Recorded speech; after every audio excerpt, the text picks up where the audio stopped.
We want to get back to breaking news in Cobb County. Just minutes ago, we found out more about the investigation into a person hit on Six Flags Drive. Channel 2's Michael Bushner is live near the I-20 interchange with the new developments. Michael? Yeah, we just learned a few moments ago that this is a confirmed hit and run. The victim, we're told, received non-life-threatening injuries. Let me step aside and show you traffic is again flowing here. This is Six Flags Drive just by the I-20 interchange. Now, if we could take a look at some video that we just fed back into the station not too long ago. We got to this scene about a half an hour ago. That's when we shot this video. Police were there actively investigating this. Traffic was moving, but slowly. When we arrived, there was clothing in the middle of the roadway. A source here at the scene tells me that this pedestrian was walking on the side of the road. They were struck by a vehicle. It threw them into the middle of the road, and that explains why their clothing was there. And that person, we're told, was transported with non-life-threatening injuries. And back out live, we're working to get you more information about this. But again, a hit and run here at Six Flags Drive by I-20. Gwinnett County Schools is sending its findings of an internal investigation to a top state agency. This comes as a coach accused of recruiting violations has resigned. And Channel 2's Sophia Choi joins us live at Shiloh High School with the coach's reasons for leaving. Sophia. Fred, we've been following this case all week long. With his resignation, the coach is now moving on, but parents and students say it's going to be tough for the school to move on without him. I didn't ask players to come over there with us. I mean, they came on their own. Head football coach Brian Montgomery says the 4 students who followed him here to Shiloh from North Atlanta High did so on their own. Will Larimore is one of those students who transferred and led to the investigation into possible recruiting violations by Coach Montgomery. In a statement, his father said, "Neither Will nor I ever recall saying any such thing. In fact, the contrary occurred, and that it was our decision and intention to transfer to Shiloh." Other students and parents echoed that frustration, saying Coach Montgomery is being targeted. From the information I have, I don't believe it happened. But, you know, if it did, our school shouldn't be singled out because it's been going on.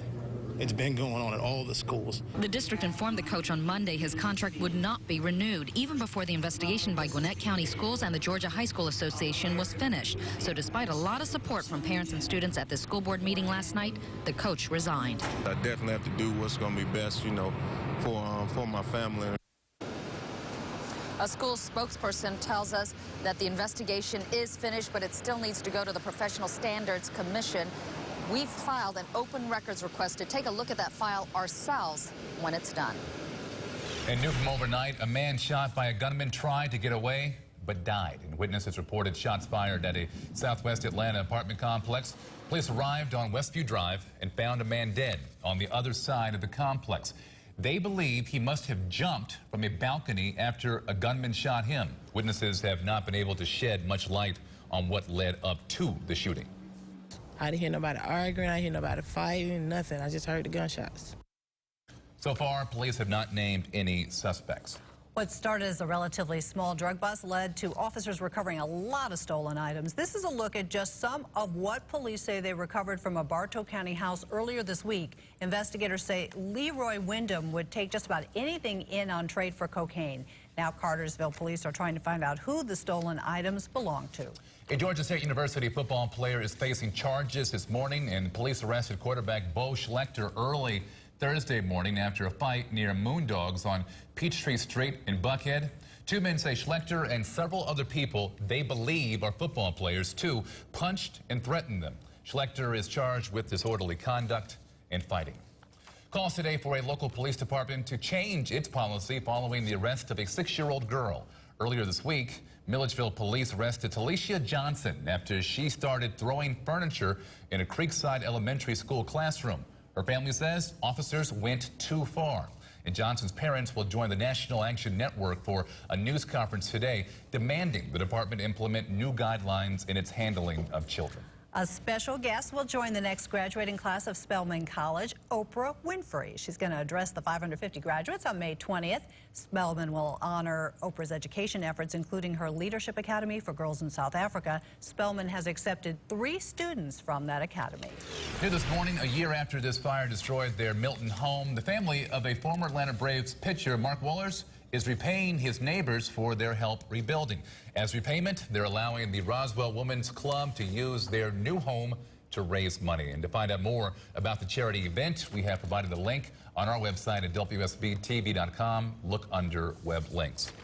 An emergency response drill in Cobb County found flaws in the system. Now, leaders say that's not necessarily a bad thing. Dozens of cities took part in the emergency radio systems communication training drill on Thursday, and there were some issues, but officials say that's okay. They now know what needs fixing before a real crisis emerges. Weather and Triple Team traffic every 10 minutes on Channel 2 Action News this morning. A overcast start to your morning. Let's check in with meteorologist Karen Minton in Severe Weather Center 2. Yes, we did start out that way with a drizzle and some fog and some low clouds. Temperatures right now pretty steady since we started at 4:30 this morning. We're still looking at our numbers that are going to be in the 60s and 50s out there. So take a look, if we will. 61 degrees here in Atlanta, 59 in Covington, 54 out toward Blairsville. And as our Storm Tracker 2 HD radar shows, no rain out there with your afternoon highs in the 70s again. But watch this. This is your 5-day forecast, and it is showing 69 for a high on Sunday. And it's going to be windy, too. Gusts up to 25, 20 miles an hour, lows in the 40s. And then on Monday and Tuesday, still sunshiny, but the temperature's a little cooler, 66. And our lowest will be 46 on Tuesday morning. Right now, 85 is jammed. Mark Aram has the update with Triple Team traffic. Mark. Yeah, not in the normal spot either, Fred. Usually we see the bumper-to-bumper delays around 316, trying to get down to Jimmy Carter Boulevard. The delays this morning are heading toward the Mall of Georgia, Captain Hurd. A little bit of encouraging news now from North Gwinnett County. All lanes open. The tractor-trailer is off to the side now on I-85 southbound, but north of Hamilton Mill Road. It's going to take a few minutes, though, for traffic to recover. It's been bumper-to-bumper for about 4 or 5 miles coming down from the Brownston area, Mark. Once you clear that, 85 actually lighter than normal in from Lawrenceville, just 11 minutes between 316 and I-285. Delays downtown, Doug Turnbull. Thank goodness hero units moved trouble quickly off to the side on the connectors. 75-85 north at Edgewood. A tap of the brakes in that area, though, Mark. Live look at Traffic Tracker 2. Here's the hero off to the side now, northbound at the Grady Curve. I'm Mark Aram, Triple Team Traffic, Channel 2 Action News this morning. A high school senior will not get to finish the school year, all because of a tweet. Really wanted to walk with my class. Why he says it's all a big misunderstanding. At work today, keep on top of the news with WSB-TV.com and get details as one of Metro Atlanta's most popular farmers markets considers expanding by 1 million square feet. Following developments as George Zimmerman, the man accused of shooting Trayvon Martin, heads to court, a judge could grant Zimmerman bond. And you will want to check Karen's forecast before you make your weekend plans. It's updated throughout the day at WSB-TV.com. Channel 2 Action News awarded the Alfred I. DuPont Silver Baton for excellence in investigative journalism. A Douglas County teen suspended from school over a controversial tweet may appeal the school's decision. A school tribunal on Thursday suspended senior Reginald Wright Jr. for the rest of the year and banned him from prom and graduation. Now, this after Wright tweeted he would, quote, blow up New Manchester High. Wright said his tweet was misunderstood. They were going to come and like DJ and play songs and all that at prom.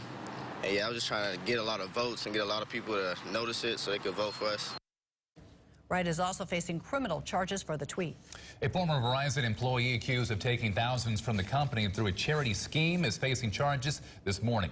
Police say Shanika Humphrey created a fake charity to take advantage of a Verizon program that rewards employees who do charitable work with a $750 donation per employee. Investigators say Humphrey asked her co-workers to say they did work for her fake charity that they did not do.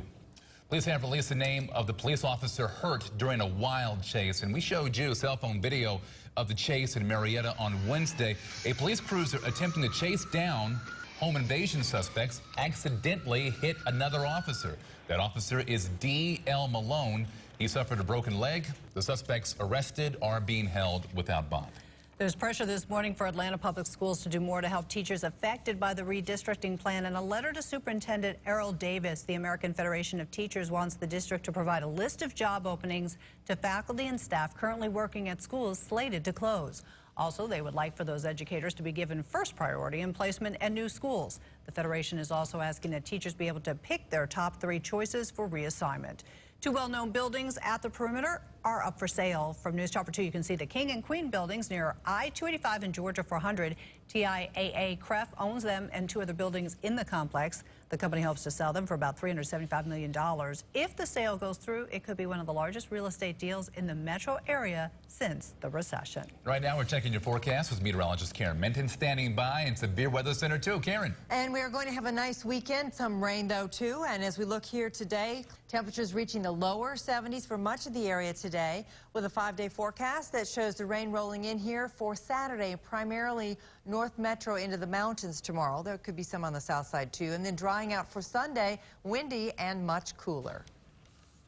Big problems on I-85, Mark. Yeah, 85 south jammed out of northern Gwinnett County. The good news, though, the stall north of Hamilton Mill has cleared, so hopefully things will start to thin out a bit as you make your way down into the Swanee area. How's the ride on 575, Captain Herb? Lighter than normal if you're traveling in from Woodstock. A little bit of emerging at Madness right at Highway 92, and then you'll encounter a little slowing as you approach I-75 from Town Center Mall. What's happening on 75, Doug Turnbull? It's starting to get heavy now at 75 south before and after Highway 5 for the trip past the North 120 loop, Mark. Overall, lighter than normal in through Ackworth, Kennesaw, Marietta. The trip time only 17 minutes to go between Wade Green and the perimeter. Traffic Tracker 2 shows things moving well. 75 at the North Loop. Traffic updates, trip times, all you need all morning long, all for free. Just go online to twitter.com/WSB-TV. And join us throughout the morning for news, weather, and traffic updates. And we're always on at WSB-TV.com. And when you are in your car, you can tune to AM 750 and now 95.5 FM News Talk, WSB. Later today, we invite you to join us for Channel 2 Action News at 4 o'clock. Good Morning America is next. Have a fantastic day.